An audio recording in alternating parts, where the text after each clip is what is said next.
welcome to Minor Ricks. I'm Charlie, and today I'm joined by Ariana, Angelo, and Maureen. And today we'll be talking a little bit about the 2023 Oscars. But before we do that, it's been a little while since we've all convened here. Sorry about that. Some of the voices that you've grown accustomed to on this podcast are no longer working at the library, but we wish them all the best. We've got a lot of new faces, new voices, and they've got great perspectives, and I'm sure that everyone who liked this podcast in the past will like it just as much in the future, if not more. Such praise. So yeah, the Oscars are coming up, the 95th Academy Awards, and that brings up the question, have we seen any movies? Are they still making movies? I kind of lost track of cinema entirely when all of the theaters closed down a couple years ago. Yeah, do you watch movies? Where do you watch movies? I haven't gone to theaters to see a movie in a long time, and I'm kind of digging this whole streaming way of watching our Oscar movies, which is nice that we can do it from the comfort of our home right now. Of the Oscar picks for this year that I've seen Banshees of Inisherin, Women Talking, and Everything Everywhere All at Once. Excellent. I also saw Everything Everywhere All at Once and loved it. I think that one's on Paramount Plus. And I also saw Elvis in the good old-fashioned cinema. But apart from that, I've just been sort of watching television shows and kind of forgetting about movies entirely. Maureen, how about you? What have you seen? I've also only seen movies via streaming because theaters are not the place to be anymore, I guess. But I did see Glass Onion, and then I saw the documentary Fire of Love, which is on Disney Plus, and it's done by National Geographic. Okay. Yeah. What's that one about? It's about two volcanologists, and volcanologists are scientists that study volcanoes. But it's about their story of how they met, they married each other, and then they go on all these adventures studying volcanoes around the world. And it's a really interesting look at two people who just do a very dangerous job. Interesting. Do you think it's going to win Best Documentary Feature Film? I feel like it definitely should. I thought it was really well done. They had lots of really nice animation to illustrate different volcano things. So hopefully it wins. It was really pretty how they did some of these filming things. Excellent. And Angelo, what have you watched recently? Let's see. Just to quickly comment on the whole theater thing, I do not miss theaters. I like being home and watching them on my TV. The floor is less sticky. No one's munching popcorn in my ear. Let's see. You can get an app for that. In case you do miss it. Right, yeah, just the sound of people discussing the plot points behind you. No. I think that is interesting, though, because I think my dad's girlfriend's son is a big movie guy, and he loves going to the theaters. During the pandemic, he still worked at the theaters once they were open again and everything like that. And he goes to movies all the time by himself. And so I think a lot of people who are really into movies or some of these Oscar nominees do enjoy the aspect of going there. And that's part of the whole movie-going Oscar experience. Yeah. I know this is already off topic, but I did see Nope in theaters. Okay. And there's this really good scene early on where you could just it's a really tense moment, and you could feel the atmosphere of the whole theater. Everyone's on edge. So there is that. Mm-hmm. But anyway, in terms of Oscar picks that I watched Banshees of Inisherin and Elvis as well. Everything Everywhere All at Once, Tar, and not a nominee for Best Picture, but I also saw Glass Onion, which is in the running for Best Screenplay. Great. So yeah, it sounds like we've all seen at least a couple films. What do we fancy for some of these to win? What are some of our favorites? Well, I really liked the ones that I really liked Banshees of Inisherin. I really liked Everything Everywhere All at Once. And I also really liked Women Talking. But clearly, you were so looking forward to Elvis that you actually went to the theater. I don't know if I was it. looking forward to it. There were a lot of things about the movie that sort of gave me pause, and I just had to see it because I was kind of worried it was going to be terrible. Previously on this podcast, when we talked about the film Bohemian Rhapsody, I registered my displeasure at a lot of musical biopic films, partially because I am a musician. I listen to a lot of music. I read about a lot of musicians. And every time they get something wrong, whether it's taking a couple of different characters and creating a composite character, or taking historical events out of their timeline, or just using the wrong guitar, just general anachronisms, like that's not the right drum set, or like that amplifier wasn't made until the late 70s, that sort of thing. I get really techie and nerdy and bitter about music biopics. And this one in particular, I had a little bit of pause when they said Tom Hanks was going to be in it, because anytime an actor I think is too recognizable, you don't lose them in the role. Like, another music biopic that I had high hopes for and was disappointed by was the Brian Wilson biopic Love and Mercy, where for about half of the film, Brian Wilson, as an older man, was played by John Cusack. And it was just terrible. I never forgot that it was John Cusack for a second. And I was worried that the same thing was going to happen. And then Tom Hanks got COVID while making the movie. Like, that was during the first, like, the week when everyone realized that it was a big deal. The fact that Tom Hanks got COVID and they had to shut down production seemed like a bad omen. and also, the director, Baz Luhrmann, I think I had only seen Moulin Rouge of his, and I did not like it. I know people love this movie. My girlfriend loves this movie and was very offended that I did not like it, but it was just sort of like a sensory overload in a bad way. Maybe I was just watching it on a bad DVD. I should have seen it in a theater, but... How dare you? It just gave me a headache. I'm sorry. It was very maximalist. Yeah, I think that's funny because we are trying to save most of our discussion for this podcast. But Angelo and I were actually discussing it the other day because I was saying that I hadn't seen Elvis, and he was sharing some of the same opinions that you had about the director of it. And he was like, oh, have you seen The Great Gatsby? And I was like, oh, maybe. Or the Romeo and Juliet movie. Yeah. He's a very stylized director. He reminds me of Tim Burton in a way where he kind of established a style early on, and he kept going with it to such a degree where it becomes overbloated and too stylistic. Right. I'll let you talk about Elvis, but I actually I had the exact opposite opinion. This is probably my least favorite movie I saw on this list. Okay. And it's definitely because of Luhrmann's stylistic decisions. Yeah. I also did read a early review of it before it came out. Like, someone saw it at Cannes Film Festival and basically said that it was less a Baz Luhrmann movie about Elvis than an Elvis movie about Baz Luhrmann. And so I thought, oh, maybe this is going to be a tough 2.5 hours sitting in the theater. But I will say I liked it a whole lot more than I thought I would.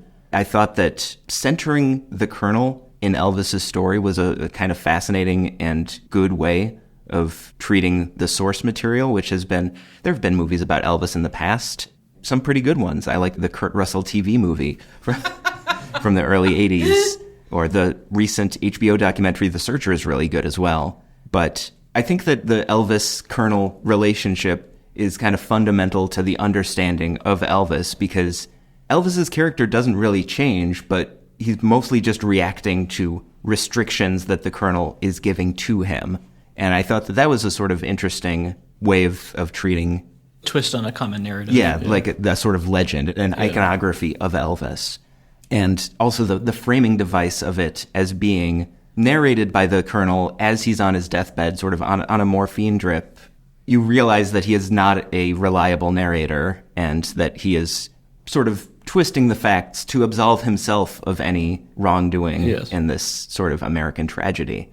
So I thought that was great. And of course, Austin Butler's performance is, as many people have said, sort of uncanny in how he channels Elvis's voice and mannerisms. Well, he looks so much like, I mean, it's scary how similar he looks to him. They did a really good job. Yeah. And his singing voice as well. I think in the first half of the movie, he's just doing all of the Elvis vocals. And they're able to sort of, as the movie progresses, use some original Elvis vocal performances, but you can't hear the join. It's really impressive on a technical level. So I think he's definitely got a shot at the best leading actor. Also, before her death, Lisa Marie Presley, I think, said on Instagram that she will eat her own foot if he doesn't win an Oscar for the portrayal. I just think it follows such a similar trope to movies that often get this kind of buzz in the past, like Bohemian Rhapsody. Yeah. And Did Rocketman win anything? Was that this year or was that... I think that might have been last year. Last year. I think it was up for something. Yeah. But I just feel like I've been kind of steering clear personally myself from seeing those movies. One, because the people that the movies have been covering, I haven't been the biggest fan. Like, I did see Bohemian Rhapsody, but was never the biggest Elvis fan. Right. I do, like, don't get me wrong, like, I like Elton John, but I was never also the biggest fan of him either. And so to me, it just wasn't enough of a pull. And it felt like if you've seen one, you kind of seen it all. It's very true. Even some of the other movies, I think music is a common theme that they have around other movies. Like Tar is nominated. And then what was that one a few years ago with like the drum player? Oh, do you remember that? No, not Drumline. It was I was see with- J.K. Simmons' face Yes, in my yeah. head. Whiplash. Whiplash, yes. That one, yeah. yeah, and that one I saw. I just feel like all of it kind of, I don't know, I feel like it kind of runs together. I mean, not that they were bad. I mean, I loved Whiplash, and you said you liked Tar, so I mean. No, I think you're definitely hitting on something that also gives me pause about music biopics, which is that they're a very trope-heavy genre. Angelo and I were talking about this yesterday.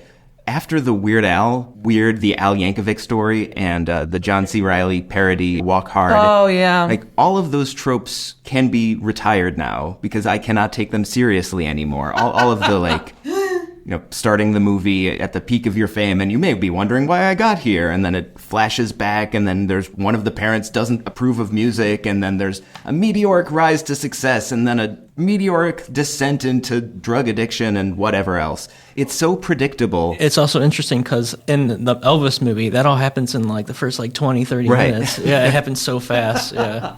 And I think I forgive Elvis's use of these tropes because it's not trying to be a realistic movie.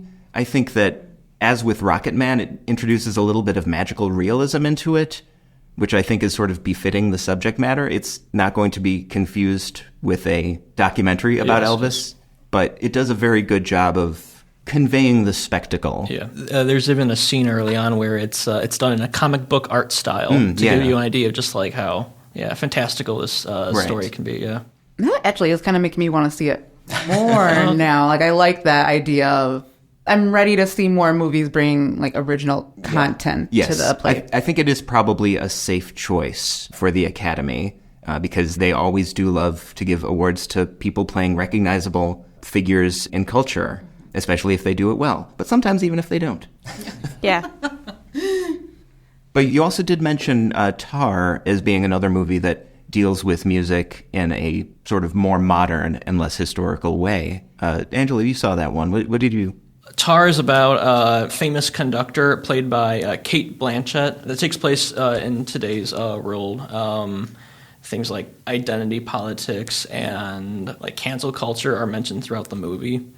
The movie starts with Tar basically at the peak of her career. She is preparing for a live performance with the Berlin Philharmonic Orchestra, and is also writing her own autobiography, so that shows you how far in her success she's become.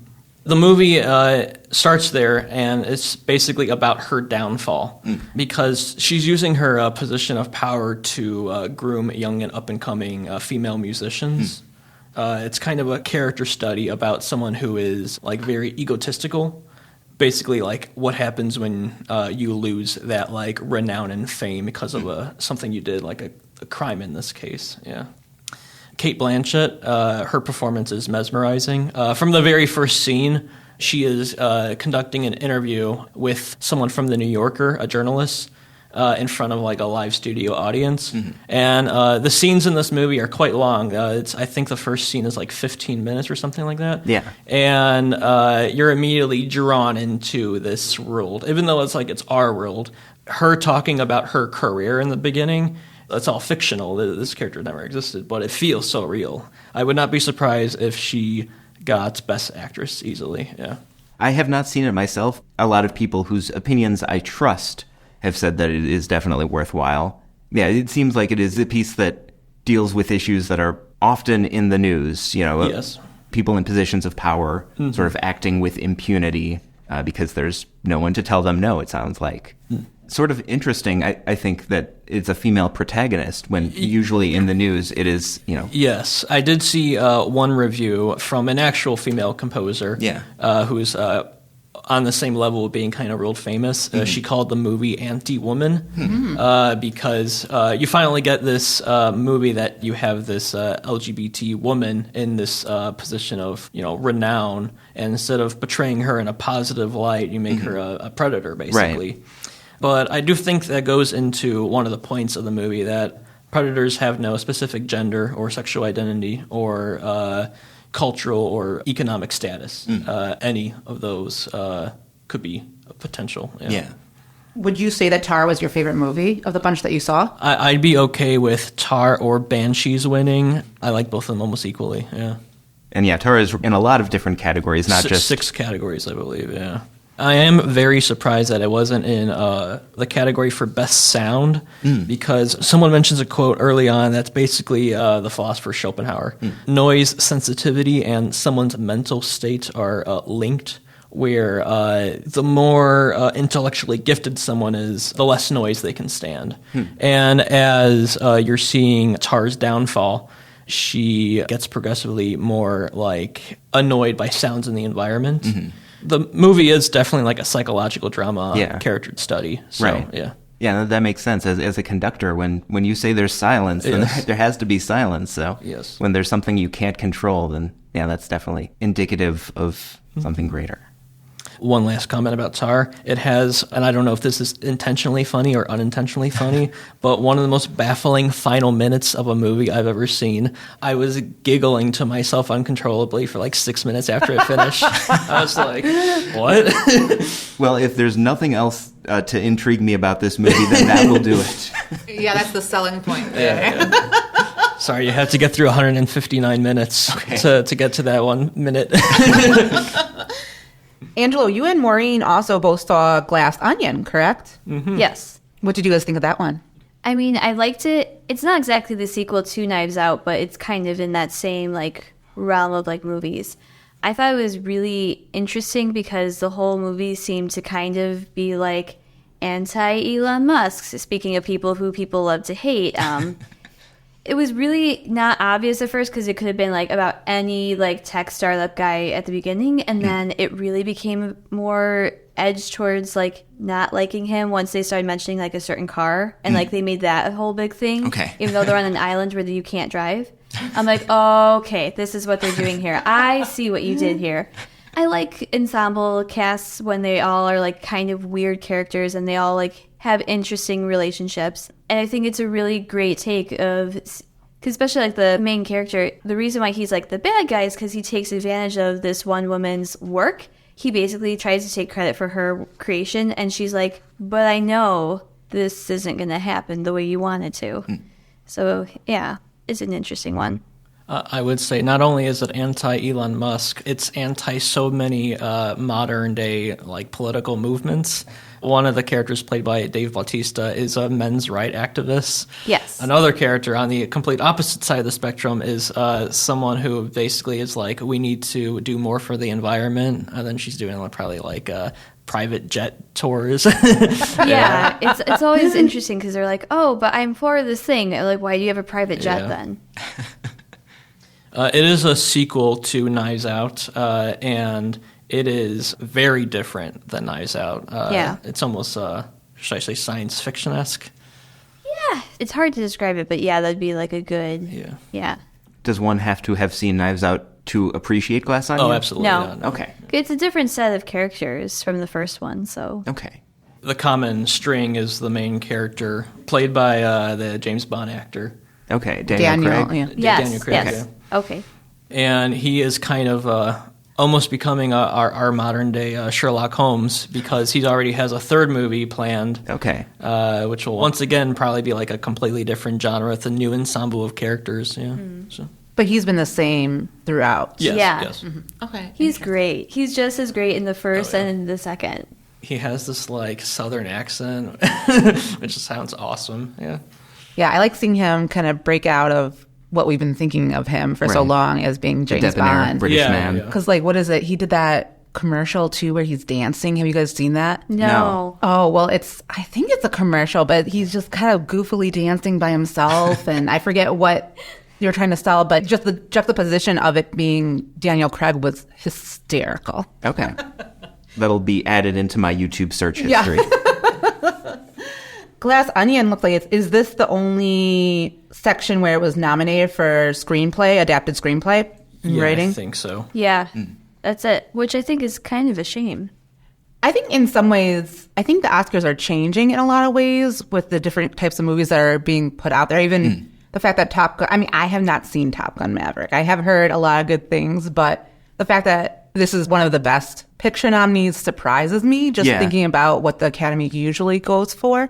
But it's in there quite a bit under a few different categories, like screenplay and best picture and visual effects.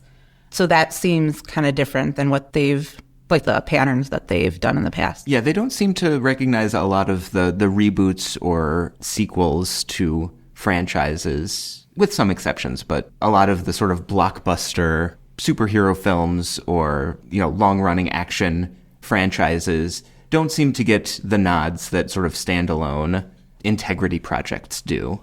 I don't agree with that. I do think some of these blockbusters or standalone should get that kind of recognition. That being said, I do like some of the stuff that they... I mean, like, I loved Women Talking, and even, like Banshees of Inisherin is definitely one of those movies that fit the tropes of what the Academy usually goes for, and I still loved it. But one that doesn't fit it, that I'm a little bit surprised about, is Everything Everywhere All at Once. Yes. Which I do think was a fantastic movie, and I'm really glad that it actually has made it on this list. Same here. It's the sort of movie that when I see it, I want all other movies to be more like it. The first time I remember feeling that way was Being John Malkovich, a film with which this does seem to share some creative mojo. Like the elements of the bizarre a little bit. Yeah, it's sort of... genre busting. Yeah, definitely goes through a lot of different genres. There's a lot of very sudden tonal changes. They're both character-driven ensemble pieces, but with fantastical elements. I kind of wanted to win in every category just so Hollywood makes more films like it. But it seems like this is the sort of film that only comes around every couple years.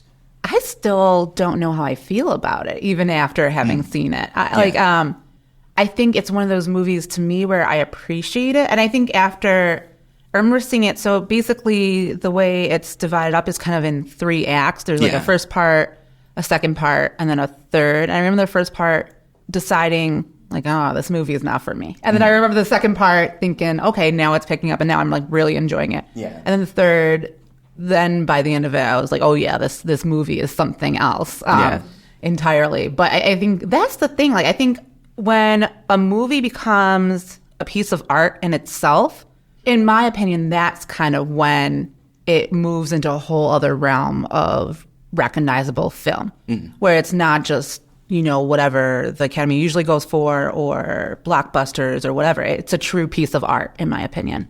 You're right. When you think you have it figured out, you kind of... The film does sort of lull you into a false sense of security, thinking that it's going to be sort of this family drama.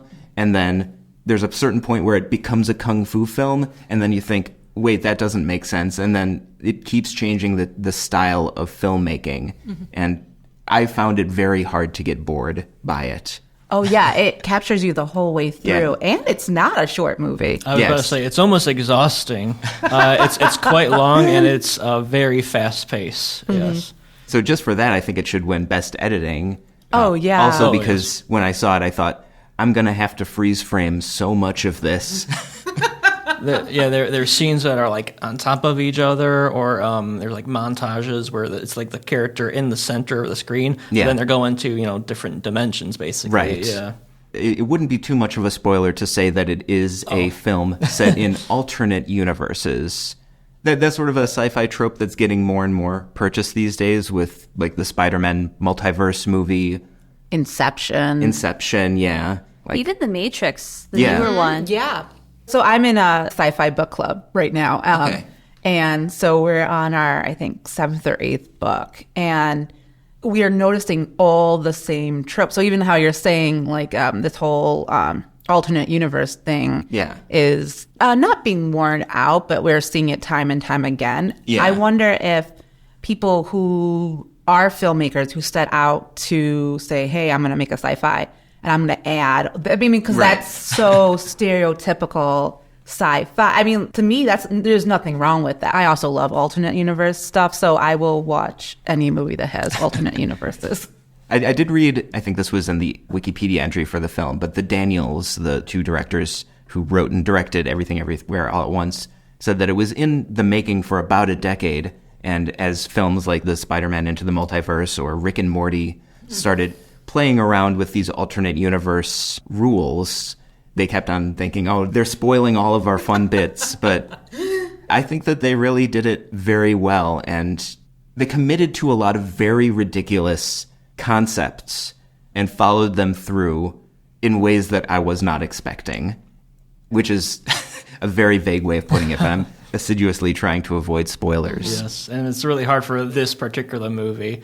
And I just want to say that Everything Everywhere All at Once is also very funny. Yes. And much like how instead of being like one genre, it's like, let's just be all the genres. Yes. It like touches on every like single type of comedy you can. It goes from like slapstick over the top to like really dry humor. Yeah. Yeah. And the actors, I think, no matter how respected or long they've been in the biz, they were fully committed to it. And I think that's what really made it special, too, was that they were willing to put themselves out there and do some of the comedy that maybe you would not have seen them ever do. Yeah. Or at least I wouldn't have thought I would have. Yeah, and so I definitely think that Jamie Lee Curtis might be a favorite for the actress in a supporting role. Definitely. Also, from this film, Stephanie Sue is also nominated, and I think either one of them should take it, having not seen any of the other films that are nominated.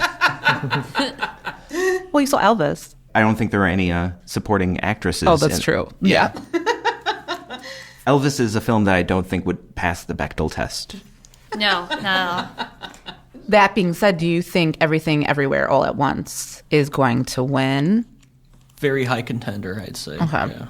As I say, I hope it does, but I kind of am bracing myself for it not. Because as much as I liked it, as much as I bought into all of its goofy conceits, I can easily imagine someone who hates this movie with every fiber of passion that their being can muster. You know, it's weird. It's a very weird movie. I can imagine someone just hitting the 30-minute mark and just turning it off and saying that that's just garbage. Yeah, I think it also, because of the popularity and the buzz that it got, there were some people who kind of said that it was overrated, or, you know, they were just like, I just don't get it. And I think that probably is a big point of making a movie an Oscar winner, is probably how universal it is. And I don't know if everyone would love that movie. Yeah. I liked it, but it was not my favorite as far as frontrunners go. Of the ones that I've seen, like I said, I really liked Women Talking, but Banshees of Inisherin was probably my favorite, just because I thought it was really interesting. And some similarities that I've seen, I feel like some of the Oscar movies that I've seen in the past have felt a little bit more to me like a play. And that's how what Women Talking felt like to me. And then Banshees of Inisherin kind of had that feel as well, because there was not much action happening. A lot of it was dialogue. And for those who have not seen it, I know Angelo and I have, but it's essentially a movie about these two men who have this lifelong friendship, and one of them decides that they no longer want to be friends with the other. And so it takes place in Ireland, and it's taking place during the Irish Civil War. So there's a lot of symbolism there, and some of the conflicts that they're having is mirroring the opinions of that time. But that being said, the conflicts they're having are totally different, and it's very depressing, but also very comedic at the same time. Like, there's a line where one of the main characters, Colin Farrell, he's the one who's kind of being pushed to the curb, and Brendan Gleeson is telling him, I no longer want to be your friend. And he's like, I don't like you anymore. And Colin Farrell's response is, but you liked me yesterday. So it's a very, I would say, dark comedy. Like, I did end up crying. Okay. But I ended up laughing so much, too. I just want to say that the reason why Gleason stops being friends with him, that's kind of a mystery that draws you in to the first act. I don't want to explain why he doesn't want to be friends with him, but it does touch on themes of aging and dissatisfaction with one's life. And while these are common themes that movies have touched on before, the way this movie handles those themes is like so unique and way different than I've ever seen before in a movie, to be honest. Yeah. Yeah, like I feel like the movie fits some of the imagery and some of the scenes and some of the tropes that you would think that normally that I've seen in other Oscar-nominated films. But then when you're watching it, the story is so different and unique. And there is a point in the story, it happens pretty early on, and I'm not going to give it away, but it completely shocked me. And I was like, what am I watching? In a good way, in a very good way. Yes. And the two main characters are very complex, like Colin Farrell. You're wondering, like, what about this character does Gleason not like? He's just like a neutral person. He's not evil. Even Gleason's character is also very just like an interesting person to do like an essay on. Yeah. Okay. In Banshees of Inisherin, I was watching it with my boyfriend. I turned to him and I was like, why are these people doing this? Or why are they fighting or having these kind of arguments? And they live on this remote island in Ireland. And he's like, characters aren't that smart. Like based on the just kind of where they are and where they're growing up, they're products of their atmosphere and of where they're from. Whereas when I was watching Women Talking, that movie is about these women in a religious cult are attacked and they catch their attacker and ends up being one of the men that are part of their cult. And so basically the whole movie is revolved around the women deciding what they should do, whether they should stay and fight, whether they should stay and let bygones be bygones, or whether they should leave. And so it really is a movie about women talking and having this meeting. And in it, if these women are raised in this religious cult, like they have been, they all seem incredibly smart. Like we're told that they can't read, but they are talking like incredibly smart people. And while I think that makes the movie more interesting and entertaining to watch, to me, it doesn't fit them being a product of their environment the same way that the characters in Banshees of Inisherin did. I would say you guys should watch both of those films. They're good. Okay. And where would you watch them? Are they on streaming things? Banshees is on HBO Max. Women Talking is still in theaters. Okay. And Banshees is coming on DVD pretty soon. Let's see. I think they both will be DVD I imagine releases. in the months ahead, I imagine there will be DVD and Blu-rays that you can put your holds on here at the library. Check it out from your local library. Yes. Yes. But if it is streaming only, we also do have Roku's available for checkout, preloaded with some of the streaming services. So that's definitely a good place to watch a lot of these. We also have Friday night movies at the library, and I believe Banshees either was shown recently or is about to be. Top Maverick was also shown. Yes. Usually we try to show some of the Oscar-nominated picks. Especially during this time, yeah. Yeah, and if they are future DVD releases, we will show them once they come out. Do you guys feel that the movies that you've seen this year have been properly represented for the Oscars or nominated? Do you think there were any snubs? Well, I think it kind of depends on what the Academy's nomination guidelines are, which I think to the average Joe are maybe a little opaque, maybe a little hard to understand. It's not the calendar year, but it's the Academy's own calendar. So I'm not sure what's exactly eligible, but I thought Nope was going to get something. Nope being the other film that I saw in theaters last year, and which I thought was great. Another Jordan Peele horror film. I liked it about as much as Get Out, a little more than I liked Us. Oh, yeah. I have not seen Nope yet, but I loved Get Out. And Us, I thought was still good, but wasn't as crazy about as Get Out. Yeah, I'd say if you were maybe a little lukewarm on Us, then Nope is a good rebound, maybe. Yeah, I read an article that said, I think it's Gen Z's favorite genre is horror. It's horror or comedy. Okay. Whereas or horror comedy. Or horror comedy, yeah. Best of all worlds. Which I think is like Barbarian would kind of fit that. Those are kind of one of the movies that they're going for more, whereas are we all millennials here? I think so. What do you mean am I a millennial? Of course I'm a millennial. Millennials are still a little bit more drawn, I think, towards drama and action. One thing, so I looked up a list of the top-rated films from 2022 according to Rotten Tomatoes, and Till was on there. I did not see Till, but I remember a friend of mine did, and she was like, "Oh, you have to see this film. It's going to get nominated. It's just so good." And on Rotten Tomatoes, I think it had a 98% audience rating, and critic rating was very high too. And it is not nominated, I don't think, for anything. Okay. This Oscar run. I'm not really surprised that Nope and my other pick, Northman, was not nominated for Best Picture. But I am very surprised that neither of those movies are nominated for sound or visual effects. Northman in particular has some of the most interesting cinematography and visual style in a movie I saw last year. And particularly the night scenes are almost done in like a Sin City fashion where it's like black and white, but anytime there's like a fire, it like illuminates like a red tinted color of the environment. Yeah. Interesting. So sort of like a thermal camera. Yeah, kind of, I guess. Yeah. Oh. You said there was one other that you were surprised wasn't nominated as well, and you said it was like maybe in the international category? Yeah. There's one Korean movie I saw last year called Decision to Leave, which is a murder mystery done in almost like a Hitchcock style. Okay. It's made by the director of Old Boy, so it's... the original Old Boy. The original Old Boy, Yes. yeah. So the director is quite a big name in Korea. That's another one where it's very unique cinematography and visual style. It's almost like the movie's very colorful, but also very dim. The plot is basically someone gets murdered on a mountain, and there's common imagery throughout the movie of mountains and oceans. It appears in like places you wouldn't expect. Like there's one scene where the wallpaper is oceans.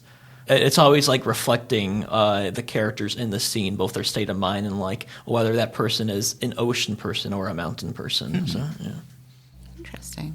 So I'm very surprised I wasn't nominated. Yeah.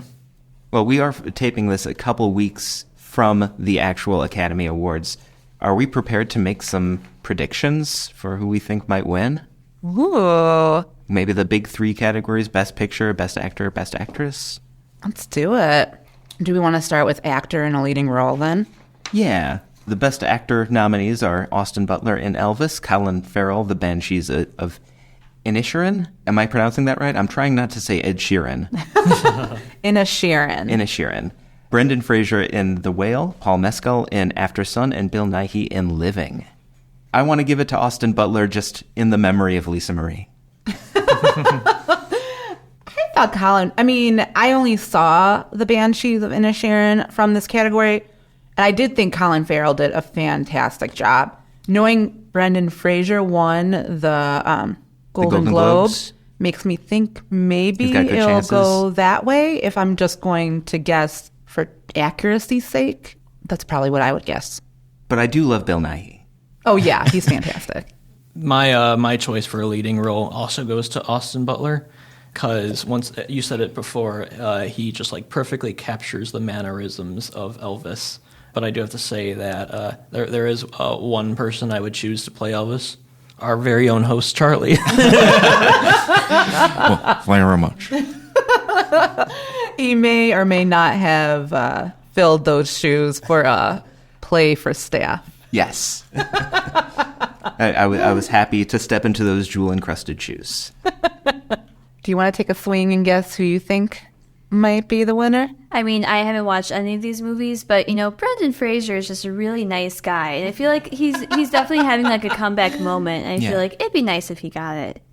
I would like to hear his speech. Yeah, I feel like he'd have a really good one. Do we want to try guessing who we think will be the actress in the leading role? Yeah, so who do we have here? There's Kate Blanchett for Tar, Ana de Armas for Blonde, Andrea Riseborough for To Leslie, Michelle Williams for The Fabelmans, and Michelle Yeoh for Everything Everywhere All at Once.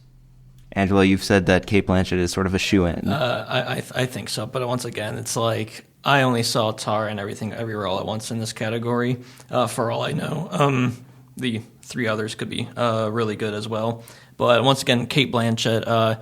We recently did a movie called Capote for movie discussions. Yeah, that's a good one. Philip Seymour Hoffman plays Truman Capote, And you kind of said how, like, when there's an actor who's, like, too famous, my go-to is Tom Cruise. Like, I can't watch a Tom Cruise movie and be like, that's a different person. I'm like, that's Tom Cruise. Philip Seymour Hoffman, he kind of has that too, but, like, as soon as you see Capote, the movie, that's not Philip Seymour Hoffman anymore. That was Capote. Yeah, he got his voice down. Yeah. And same with Tar. As soon as the movie begins, Cate Blanchett completely disappears into her role. It's a completely new person, yeah. I think Michelle Yeoh won the Golden Globe for Everything Everywhere All at Once. I think from what I've seen, but she's the only one that I would have seen on this list. But I did hear really good things about Ana de Armas in Blonde. That's the Marilyn Monroe biopic. Yeah, I heard she was fantastic. I haven't seen it, and I do want to, even though I've heard mixed reviews about I've the also film. heard mixed things about the film itself, but yeah, her performance is said to be great. So I would be curious, and it's always surprising to me when you see someone or a movie where it hasn't been mentioned anywhere else, but then an actor will appear in that category. It makes me think, like maybe that's exceptional work something. in a possibly average end product. Yes, it's exactly. There's a stand out there. Yeah. And so that leaves us with the best picture. And there's quite a lot. So alphabetically, it's All Quiet on the Western Front, Avatar: The Way of Water, The Banshees of Inisherin, Elvis, Everything Everywhere All at Once, The Fabelmans, Tar, Top Gun Maverick, Triangle of Sadness, and Women Talking. So I've already said Everything Everywhere All at Once. I want it to win. I'm not going to be disappointed if it doesn't. I think Everything Everywhere All at Once, just for being such a different type of movie and being a standalone piece of art, should win. But I would be happy if Banshees of Inisherin won as well. Women Talking, I'd be happy about. I don't think it's going to win, just as far as I think the acting was very good, and I think it was a good movie. But as far as artistically, I don't think it's necessarily bringing anything too different to the plate. But I think Everything Everywhere All at Once should probably win. Yeah, my votes definitely go to Banshees of Inisherin or Tar. Having not seen the movie, I would not be surprised if The Fabelmans won, just because it's a movie about making movies, and I feel like that's a thing the Oscars like. Yeah, Once Upon a Time in Hollywood, and yeah, there's been a lot of inside Hollywood La films. La Land. La La Land, Big time, yeah. Yeah. Having not seen The Fabelmans, it does seem like the sort of film the Academy would go for. So are we all agreeing that The Fabelmans will win? Well, it's Steven Spielberg, though, and he's been nominated a bunch of times, but he historically has, like, not had a good track record of winning. So it could be one of those where they finally give him the award. Maybe not for the one he should have won for, but better late than never. Or he just loses it because, the Academy is the Academy. Is the Academy sort of commonly thought about as being sort of out of touch, like the Grammys is? Yeah, I definitely get that overall sense, just because it feels like, who is the Academy? Do we have really good answers to this? Kind of. I think there was a switch up, or I remember a couple years ago where they were trying to push against traditional and have the Academy include people who maybe were more in touch or weren't so long in the biz that they were disconnected from the newer films and newer tropes. Yeah. But I don't know where that stands. I mean, sometimes I think that is changing a little bit from seeing Top Gun Maverick on here, Avatar, Everything Everywhere All at Once. I do think it's changing. Even thinking of Parasite, which I thought was phenomenal, but I would have never thought what we view as the Academy going for something like that. Yeah. So maybe it's a new day in the Academy. Maybe Everything Everywhere at Once has a chance. I guess we won't find out until early March. But yeah, on our next episode, maybe we'll see how far off the mark we were. That's all the time we have for our look at the 95th Oscars. Hopefully you'll all be tuning in, and may the best films win. All right, this is the Minor Rex Podcast. Over and out.